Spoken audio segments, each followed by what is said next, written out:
Havia duas maneiras para se ir do Rio de Janeiro a Niterói e alcançar todo o litoral norte do estado. Uma era a estrada, que tinha mais de 100 quilômetros.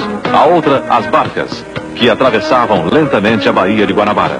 E o pior é que nenhum desses caminhos dava vazão ao trânsito carioca e fluminense. Até que o projeto de uma ponte, a maior de todo o hemisfério sul, saiu um dia do papel. E em janeiro de 1969, o que até então era um sonho, que para muitos parecia impossível, começou finalmente a se transformar em realidade. As limitações impostas eram muitas, tanto pelos aviões que sobrevoariam a ponte, quanto pelos navios que passariam por debaixo dela. Assim, a altura máxima não poderia ultrapassar os 72 metros. Mas a mínima também não deveria ser inferior a 60. E para evitar as águas mais profundas da baía, foi necessário fazer uma curva na ponte. 4 anos depois de começadas as obras, mais de 25 mil homens já haviam trabalhado nelas. Além de brasileiros, havia técnicos e engenheiros de muitas outras nacionalidades, principalmente ingleses. E para a construção do vão central da ponte, que seria o maior do mundo, foi preciso fazer uma linha de montagem especial na Ilha do Caju, onde trabalhariam 6 super guindastes, cada um deles com capacidade para deslocar 35 toneladas. Pela primeira vez, foi usado um tipo de chapa de aço com 60 milímetros, 6 centímetros de espessura. E aos poucos, os 176 metros e as 3.500 toneladas do vão central iam tomando forma.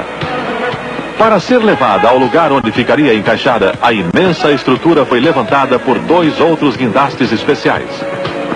E uma das maiores dificuldades foi navegar com aquela enorme peça por uma das baías mais movimentadas do mundo, num trabalho de sincronização entre os engenheiros e as autoridades portuárias, que tinha de ser perfeito. Mas os contratempos seriam muito maiores do que se imaginava a princípio.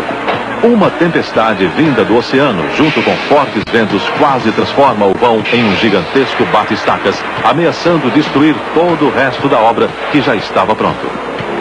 O trabalho, afinal, teve de ser feito à noite, quando as águas normalmente estão mais calmas e os ventos mais fracos.